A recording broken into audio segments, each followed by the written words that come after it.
ஒவ்வொரு தடவையும் ஒரு சின்ன விஷயத்துக்கு இரிட்டேட் ஆகும்போது, இது தேவையா? 100 வருஷம் கழிச்சு, is it going to matter?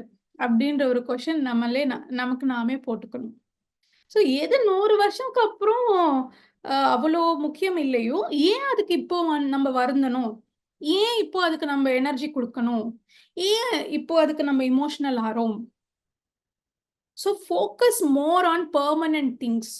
All this little irritations, frustrations, whatever it might be, பிசிக்கலுக்கு சம்மந்தப்பட்டு என்ன நடந்தாலுமே, நம்ம வந்து ஒரு 1000 ஜென்மத்துல இது ஒரு ஜென்மம்.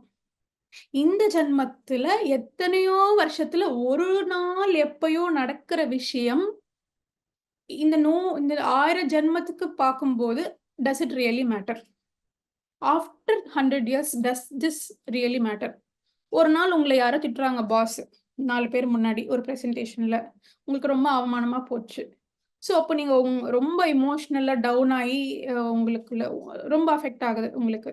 பட் இதுவே 100 இயர்ஸ் கழிச்சு இதெல்லாம் ஞாபகம் வருமா? Does it really matter? ரொம்ப முக்கியமா? அப்படின்னு கேட்டீங்கன்னா, இல்ல. ஸோ, அந்த மாரி இருக்காத போது சின்ன சின்ன விஷயத்துக்கு எமோஷன்ஸ் வேஸ்ட் பண்ணாதீங்க. ஸ்டேபிளா இருக்கிறது ரொம்ப ரொம்ப அவசியம். யாரு நர்வஸ் ஆறாங்க ரொம்ப சீக்கிரமா, யார் டென்ஷன் ஆறாங்க, யாரு ரொம்ப ஸ்ட்ரெஸ் ஆறாங்களோ, இந்த டெலிபதி, கிளேர்வாயன்ஸ், சைக்கோமெட்ரி இதெல்லாமே பிராக்டிஸ் பண்ண முடியாது. இதெல்லாம் பிராக்டிஸ் பண்ணணும்னா ஃபர்ஸ்ட் அமைதியா காமா வச்சுக்கணும் மனத.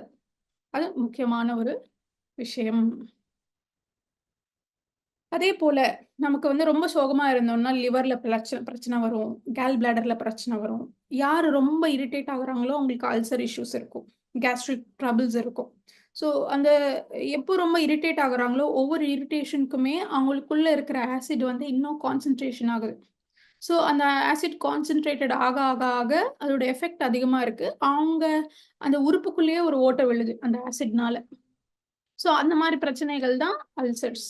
ஸோ, இதுலருந்து என்ன புரியுதுன்னா, நம்ம எமோஷனல் ஸ்டேட்டஸ் என்ன இருக்கோ, equal to or physical problems.